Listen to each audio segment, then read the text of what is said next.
Le réalisateur Claude Lelouch est l'invité exceptionnel de Télématin. Bonjour Claude Lelouch. Bonjour Claude Lelouch. Merci de nous faire Bienvenue. le plaisir de votre présence. Nous allons parler de votre 50e film qui sort en salle mercredi et qui s'appelle L'amour, c'est mieux que la vie. C'est une belle promesse. Est-ce qu'on est toujours aussi stressé au bout du 50e film et quand on s'appelle Claude Lelouch? Oui, oui, parce que faire des films, c'est un délice. Les sortir, c'est très compliqué. Une torture?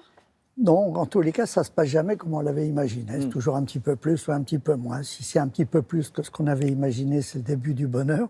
Si c'est un petit peu moins, c'est le début des emmerdes. Bon, en tout cas, c'est la partie du scénario qui vous échappe un peu. L'amour, c'est mieux que la vie. Ce titre, il est très joli, mais ça veut dire quoi? Il est plein de poésie. Vous y mettez quoi, vous, dedans? L'amour, c'est mieux que la vie. Écoutez, c'est devenu une certitude avec les années, avec les observations.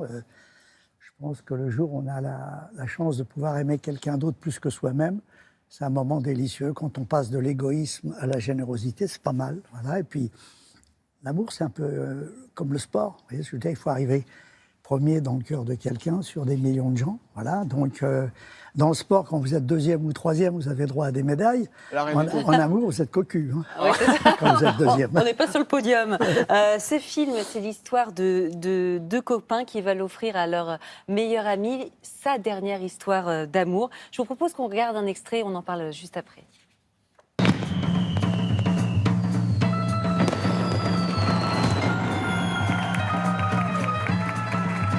On va commencer au début. Nom, prénom, date et lieu de naissance. Jésus. Je suis né il y a un peu plus de 2000 ans. Et vous êtes qui? Je suis Jésus. Et le paradis, il est où dans tout ça?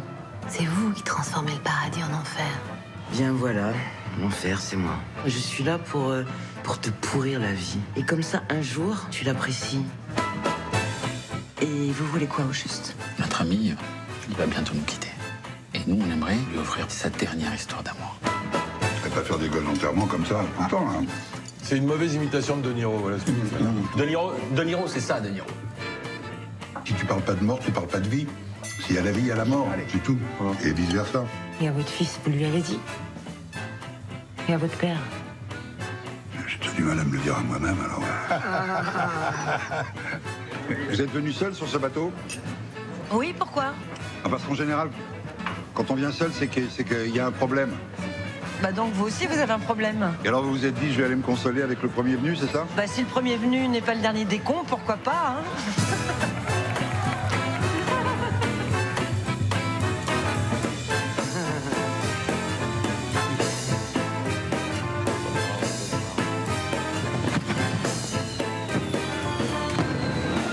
Et vous pensez que l'amour c'est mieux que la vie?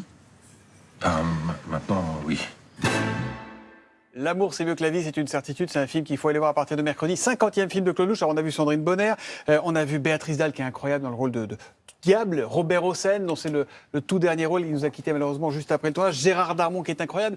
Comment vous faites votre casting? J'aimerais bien savoir à quel moment vous dites ce rôle-là, il est pour un tel. J'ai l'impression que vous faites tout vous-même, non? Écoutez, le casting, c'est un moment délicieux. C'est un peu comme lorsque vous cherchez la femme de votre vie. Vous voyez, vous faites confiance au hasard, qui a en général beaucoup de talent, parce qu'à un moment donné, vous avez des acteurs qui sont tellement à égalité de talent que... Sur comment les choisir? C'est très, très, très, très difficile. C'est un moment cruel et délicieux. Délicieux quand on l'a trouvé, cruel quand on ne trouve pas. Voilà, donc je prends beaucoup de temps. Et puis surtout, j'aime bien faire tourner des gens que je connais bien. Donc j'adore tourner avec des gens avec qui j'ai eu l'occasion de déjeuner, qui m'ont fait des confidences, qui m'ont fait cadeau de leur vie, de leurs cicatrices, voilà, pour que ensuite moi je puisse récupérer tout ça. Cette matière. Voilà. Et d'ailleurs, comment vous les faites tourner vos comédiens? Puisque normalement, l'impro, c'est la vie, non? Est-ce que tout est écrit? Est-ce que vous les laissez improviser autant qu'ils le souhaitent? Moi, je fais du cinéma comme d'autres font du jazz. C'est-à-dire, il y a le thème, il y a l'histoire qu'on veut raconter, et puis chaque solo peut faire son solo. Je veux dire que chacun amène sa personnalité, amène ses valises. Et c'est vrai que je me sers du vécu de tous mes comédiens, de leur ride, de leur passé, de ce qu'ils aiment. Voilà, et puis de leur bonne humeur et de leur mauvaise humeur qui sont très, très photogéniques. Voilà, donc vous savez, c'est une question d'amour. Vous savez, l'amour est je crois que c'est la religion au monde où il y a plus de pratiquants que de croyants. Voilà. C'est la seule qui ne fait pas peur, d'ailleurs, hein, Voilà. comme religion. Quelques mots d'un garçon qui est à l'affiche, c'est Harry Habitant. Il a des soucis, il est accusé de viol par une jeune femme, il a été mis en examen, il est placé sous contrôle judiciaire. Beaucoup de réalisateurs l'auraient effacé, l'auraient rayé, l'auraient retiré de la bande-annonce du film. Vous avez choisi de le garder. Pourquoi vous avez fait ce choix ?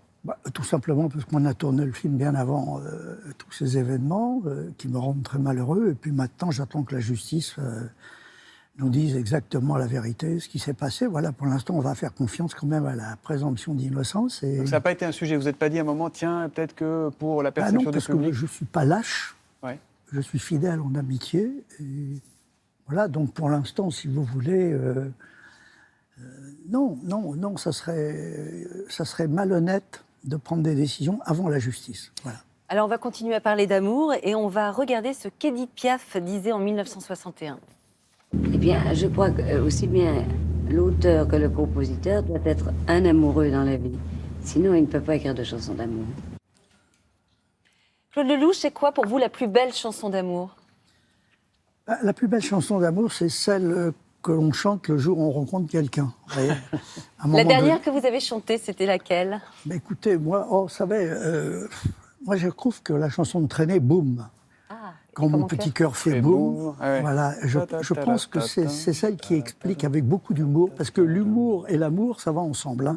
S'il n'y a pas de l'humour, l'amour, ça ne résiste pas. Et l'hymne à l'amour, ça vous tente ? Oui, bien sûr.